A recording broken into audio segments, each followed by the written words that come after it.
Olá, aqui estamos no Instituto Legos e viemos por um motivo muito interessante. Quero compartilhar a tela com vocês para conversarmos um pouquinho sobre essa série O Gambito da Rainha. Vocês já assistiram?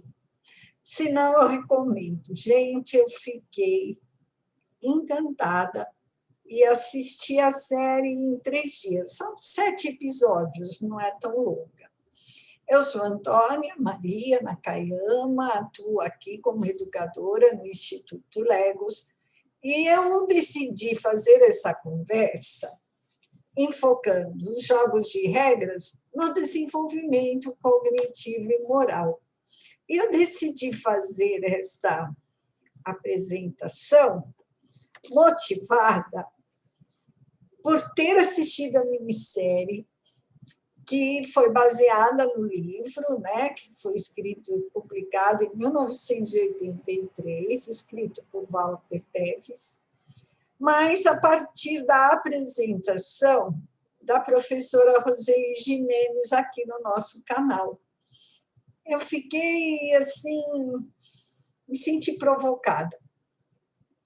Provocada não tanto a falar da série, porque a professora Roseli já refletiu muito sobre toda a situação ali envolvida, só relembrando que a Betty Harmon, a principal, a protagonista dessa série, ela passa a infância em um internato, e lá o zelador do internato a ensina a jogar xadrez. Depois ela é adotada, quando já é uma mocinha, e aí ela tem a possibilidade de participar de competições e torna-se campeã mundial aos 19 anos em uma partida memorável com um russo, como não podia deixar de ser, os russos dominaram essa competição por muitos anos, então são referências na área. Né? Mas vamos falar um pouquinho antes do desenvolvimento moral do jogo de xadrez. É um jogo de tabuleiro, considerado um jogo lógico de regras.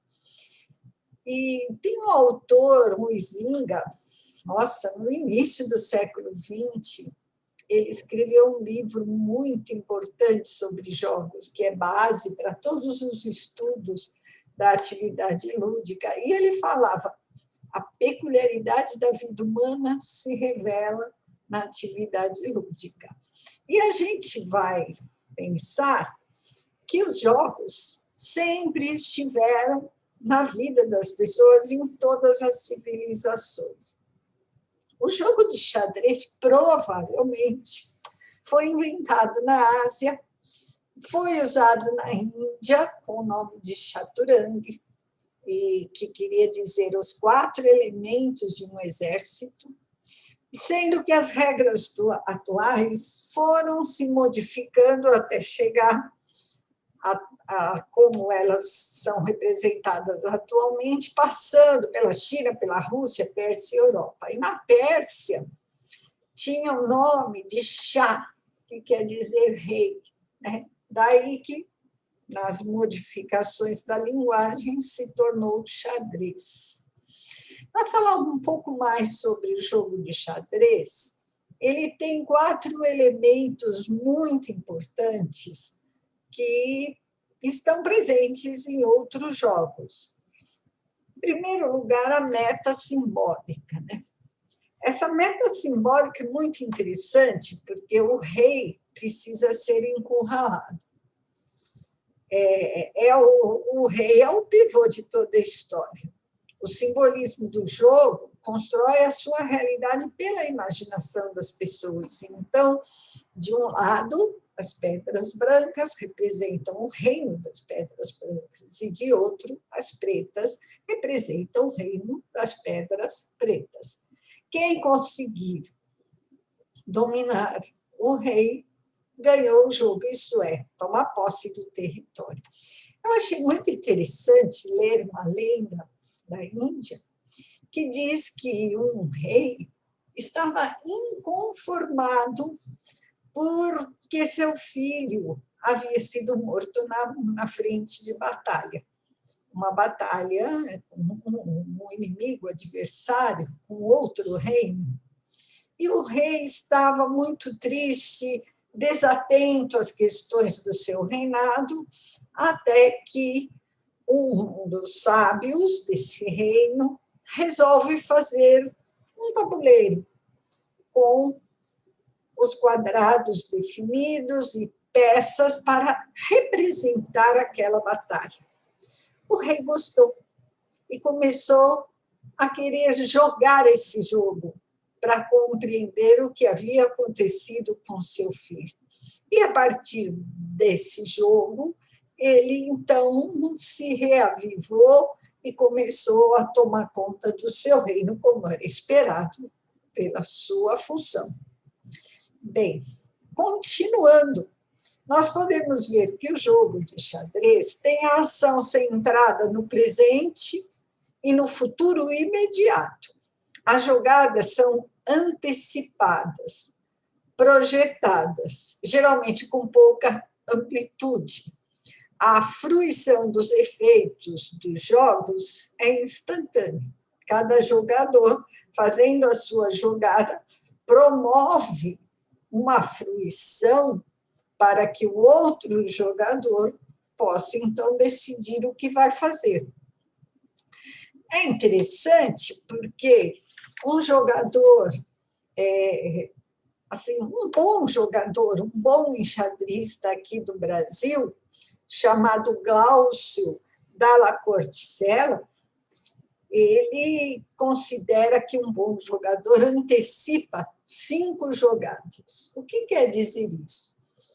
Quando eu estou jogando um jogo lógico, eu não posso depender do acaso, eu tenho que pensar nas próximas jogadas. Bem, quando eu penso, se ele mudar o seu peão, eu mudo o meu cavalo. Se ele mudar a posição da torre, eu vou mexer o meu bispo. Eu estou fazendo antecipações, percebendo as regularidades e fazendo antecipações. Para o Glaucio, 5 antecipações é uma média de um bom jogador. Por ele, cita que o campeão, o xadrista campeão mundial, que é um norueguês chamado Magnus Carlsen, ele consegue antecipar 15 jogadas. Provavelmente é o que a nossa personagem do Gambito fazia, e ela ficava vendo do teto as possibilidades de jogada e também as possibilidades dela responder a cada uma delas. Mas o jogo de xadrez, embora seja um jogo lógico, ele também é um espaço de liberdade, de criação. Não somente uma criatividade do nada, mas tirada do treinamento, repetição, imitação de modelos que funcionaram muito bem, e assim possibilitar a criação. Ela estudou muito, todos os enxadristas estudam muito as jogadas dos outros, para então decidir o que vai fazer. Essa combinação equilibrada de inspiração e transpiração é que resolve e que faz com que a pessoa faça a melhor jogada. A melhor jogada é aquela necessária para que ele consiga ganhar o jogo. Submissão às regras, outro elemento essencial de um jogo lógico, de um jogo de regra. O elenco de regras deve ser aceito integralmente, não dá para mudar na hora do jogo. As regras se modificam, sim, mas no decorrer da história, no decorrer do uso do jogo nas civilizações. Bem, o que é o xeque-mate? O xeque-mate famoso, né? Nossa, deu um xeque-mate. Há maneiras de se escapar de um xeque. É quando o atacante ele consegue, o adversário consegue capturar a peça do atacante.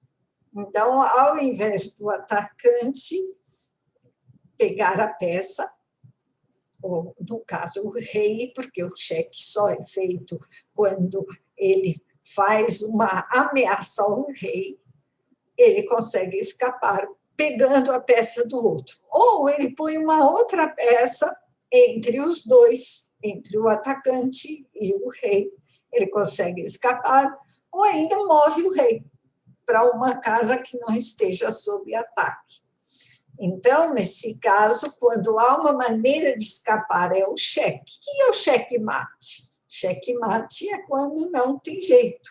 Se nenhum desses movimentos puder ser efetuado, o cheque-mate é concretizado e a partida termina. Não é necessário anunciar o cheque. Cheque-mate representa a jogada da qual é impossível escapar. Quando o adversário percebe que a sua derrota é iminente, ele pode abandonar a partida, dando vitória ao oponente. Isso aconteceu com a Elizabeth no Gambito. Bem, motivada, então, pelo xadrez, pelo jogo de regras, eu trouxe uma questão que eu considero muito interessante para todos nós, educadores, psicólogos, pessoas que trabalhamos com crianças e jovens e estamos atentas ao seu desenvolvimento. Como é que é o jogo? Quais são as características dos jogos de acordo com as idades? Jean Piaget fez um estudo muito interessante sobre essa questão. Então, ele percebeu que de 0 a 2 anos há um jogo de exercício. É o jogo da funcionalidade. E o prazer da criança está na repetição. No olhar por olhar, pegar por pegar, ouvir por ouvir, cheirar por cheirar. Então, a criança gosta de ver, tocar, degustar, sentir e até pensar. Fica, né? Pega uma pecinha, joga na outra, põe uma dentro de um local, pega, tira, derruba tudo, põe dentro de outro. De 2 a mais ou menos 7, 8 anos, a presença do jogo simbólico. O jogo simbólico tem uma importância muito grande no desenvolvimento infantil. É o fazer de conta. O símbolo, que acontece por ocasião de 1 ano e meio a 2 anos, permite com que hajam infinitas possibilidades de imaginação. É um meio de assimilação do mundo e sem compromisso de repetir o modelo. É uma forma de recriar a realidade de forma livre, consentida, vivendo essa magia. Dizer ou representar a seu modo o que pensam e sentem sobre aquilo que fazem. Essas são as maneiras pelas quais as crianças brincam, e elas adoram estar juntas para brincar de escolinha. Agora eu era professora, você era aluna, agora eu era a mamãe, você era filhinha, e nessa criação, elas vivenciam a atividade na forma de um jogo. Depois, 7, 8 anos em diante, as crianças adoram jogar o jogo de regras. É necessário, para jogar, que haja um consenso. Porque como que eu começo o dominó? Tem que decidir se vai ser a dobrada de 6, se vai ser a dobrada de 0. O grupo tem que resolver. Porque se um quiser começar de um jeito e o outro quiser começar de outro, o jogo não vai acontecer. As regras são transmitidas de geração para geração. Mudam. Como? Pelo consenso dos jogadores. As crianças copiam os jogos dos mais velhos e as incorporam ao seu comportamento aos poucos. Afirmam esse ato, proclamam o valor da personalidade do jogador. Enquanto jogam, se constituem como pessoas. Bem, ao coordenar diferentes pontos de vista ou relações, tendo até a oportunidade de descentrar seu pensamento, as crianças desenvolvem naturalmente sua inteligência. E esse desenvolvimento leva à autonomia. O Piaget explicava que os jogos desenvolvem as estratégias de pensamento, porque em apenas um jogo, quantas construções mentais as crianças precisam fazer? Elas precisam, em primeiro lugar, perceber as regularidades, o que acontece sempre. Elas precisam também identificar o que o outro está fazendo, o que o outro está pensando. Por isso ele dizia a possibilidade de descentramento do pensamento. Na verdade, a criança se coloca no lugar do outro. Ela tem que pensar como o outro. O que será que ele vai jogar? Que peça ele vai mexer? Por quê? Porque a partir da hora que ele mexe a peça, ela precisa saber o que ela vai fazer. Então, está trabalhando uma outra estratégia, que é a antecipação. Bem, por que tudo isso também é tão importante e ligado ao desenvolvimento do juízo moral? Piaget, em seu livro O Desenvolvimento do Juízo Moral, que ele escreveu em 1932, ele considera que há 3 etapas do desenvolvimento moral: anomia, heteronomia e autonomia. Para definir essas etapas, ele fez pesquisas com seus colaboradores em vários países. E o que eles faziam? Eles perguntavam para as crianças e observavam crianças jogando bolinhas de gude. E o que ele foi percebendo? Que até 2 anos, coincidentemente com a etapa do jogo de exercício, que nós falamos agora, é uma etapa do jogo sem regra. A criança, nessa idade, ela segue as regularidades e necessidades do próprio corpo. Ela vai comer porque está com fome, ela vai dormir porque está com sono. Essas são as regularidades que movem a ação do bebê. Bem, de 2 a mais ou menos 9, 10 anos é a fase da heteronomia. Heteronomia significa ser governado pelo outro. Ora, mas a criança vai ser governada pelo outro? Sim, nessa idade, ela necessita de limite. Ela é egocêntrica. Para ela, a vida gira em torno dela mesma. Tem uma característica interessante. Piaget perguntou: como são criadas as regras do jogo de bolinha de gude? As crianças dessa idade respondem que foram criadas pelo presidente, pelo diretor, pelo professor, pelo pai, por Deus. Por isso ele chamou de fase da regra sagrada. Quer dizer que as crianças nessa idade consideram que as regras são criadas por alguém superior. E ele perguntava também se as regras poderiam ser mudadas. As crianças diziam que não. Só quem pode mudar é quem construiu a regra, que é esse ser superior. A regra, ela, nessa idade, então, como ela segue internamente essa ideia da regra sagrada, ela também tem uma característica na sua ação que, quando há uma determinada ação que é considerada inadequada, para a criança, a intenção não é importante. O importante é a gravidade. Então, por exemplo, uma criança derrubou um copo e esse copo quebrou. Outra criança derrubou 5 copos. Os 5 copos foram quebrados. Qual é a criança que merece o maior castigo? Aquela que derrubou 5 copos. porque há uma gravidade maior na consequência do ato.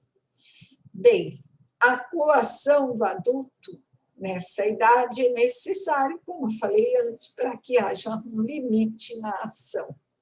E a criança vai obedecer àquele adulto, porque considera, sim, que o adulto é a pessoa que deve resolver as situações da sua vida. Já não é o caso do pré-adolescente e do adolescente. Ele pode, sim, ser governado por si mesmo, mas antes de conseguir isso, ele já quer conquistar a sua liberdade.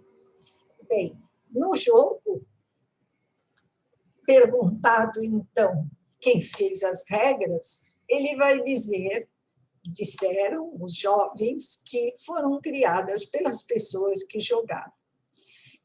Mas e as regras podem ser modificadas? Podem, mas o que precisa? É necessário que as pessoas entrem em acordo, isto é, que haja consenso.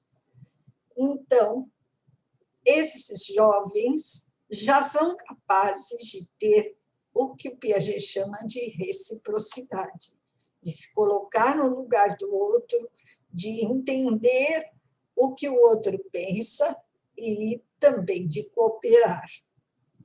Entende os princípios que regem as vidas do ser humano, a própria vida. Bem, isso quer dizer que todo adolescente já está preparado para ter autonomia? Ainda o adolescente está em desenvolvimento, mas já é capaz, sim, de entender o motivo pelos quais as regras existem, de segui-las e de contestá-las quando for o caso. Podem, sim, contestá-las, mas precisam que haja uma flexibilidade por parte do adulto para um debate, uma reflexão, talvez até uma atualização da regra. Eu tenho que voltar às 18 horas, então vamos examinar se pode voltar às 19, mas a definição tem que ser feita em conjunto. Bem, como devo agir? Essa é a questão que rege todo o desenvolvimento do juízo moral. Qual é o melhor jeito de agir? Será que é atender ao meu desejo ou será que é seguir a regra? Aquela criança que tem um desejo, uma necessidade, uma vontade, um bem, ela é feliz quando ela é atendida em todas as suas vontades e desejos? Ou é melhor que ela siga a regra, a norma, a ação moral e o dever? Bem, estamos aqui em uma contradição eterna. O que é melhor?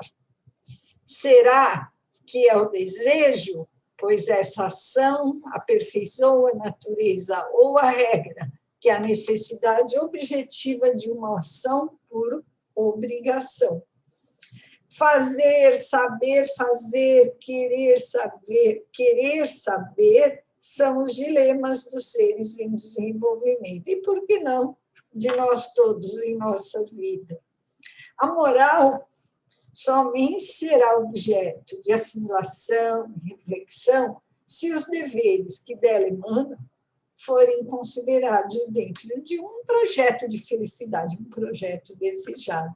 Então, a questão como devo agir, que é própria da moral, nos leva à segunda questão: que vida vale a pena viver?